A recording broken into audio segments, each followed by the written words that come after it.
This is my 2000 Dodge Viper GTS Coupe that I recently picked up for a new project. The goal of the project is to squeeze 700 plus wheel horsepower out of its 10-cylinder engine without using boost or nitrous. But currently the car is completely stock, and before I go down the path of building a high compression 9-liter motor, I thought it would be interesting to gather some baseline data by dynoing and racing the Viper while it's still stock. From the factory, second generation Dodge Vipers are rated at 450 horsepower and 490 pound-feet of torque at the crank. But what does that translate to at the wheels?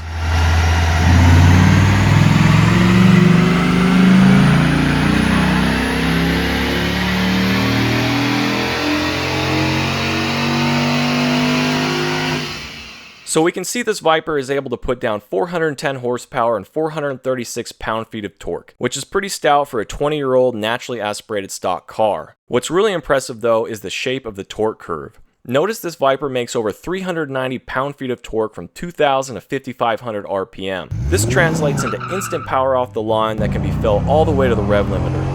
But how does the Viper stack up against modern-day muscle cars like a brand new Mustang GT that's powered by one of the most sophisticated naturally aspirated V8s ever built?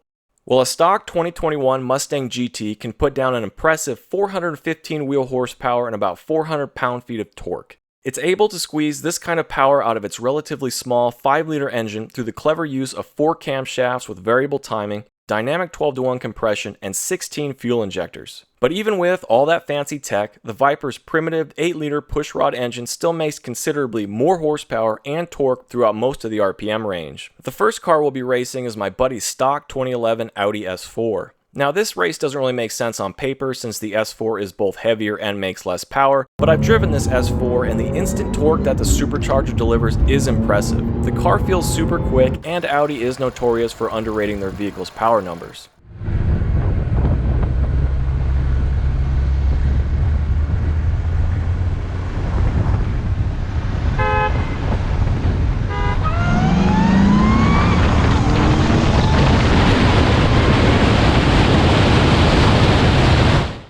We can see the S4 is pretty snappy in first gear, but really falls off in second and third. So next we're going to do a dig race where the S4 will get a jump off the line. And with its all-wheel drive and snappy first gear, this should give the Audi a fighting chance. Ready?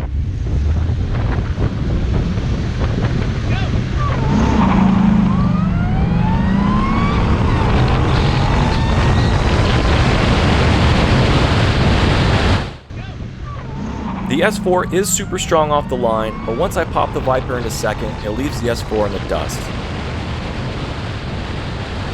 The next car we'll be racing is my modified 2007 Ford Mustang GT. This Mustang has cams, headers, a stroker kit, and has been dyno tuned more times than I can remember. At the time of filming, it was making about 390 wheel horsepower and 350 pound-feet of torque. But the Mustang's 5-speed manual is on its way out, especially second gear. So you'll notice between first and second, I'll be pausing to take a bite of the turkey sandwich my mom made me for race day. My nephew Zach will be in the Viper. He's a talented driver and all-around stud, and I have full confidence he'll be pushing the Viper to its limit.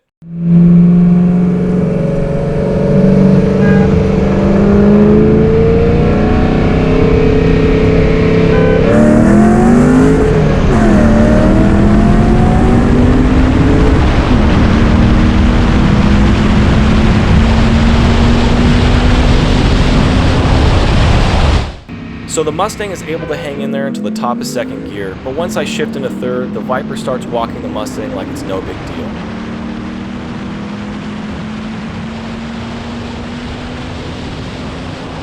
Now we'll do a dig where the Mustang gets a jump, just like we did with the S4.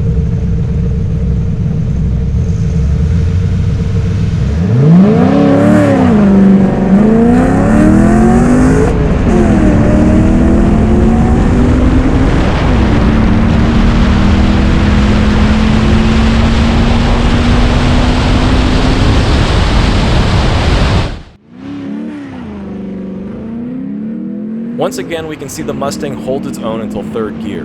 This is because third gear in the Mustang goes from about 70 to 110 miles per hour and shows just how detrimental a long gear can be to your vehicle's acceleration. I definitely set your rear view mirror flying into the back.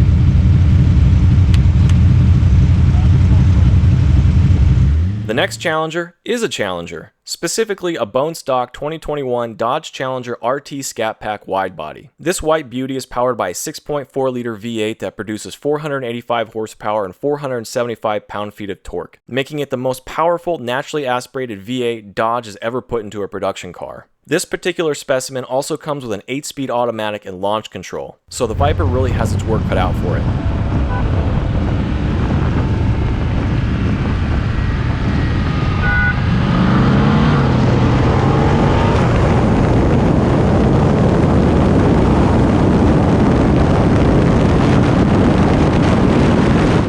We did about 4 roll races and they all turned out like this.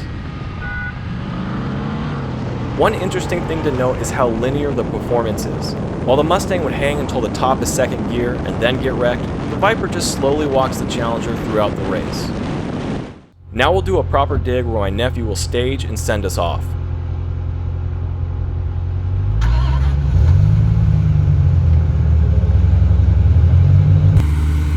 Go!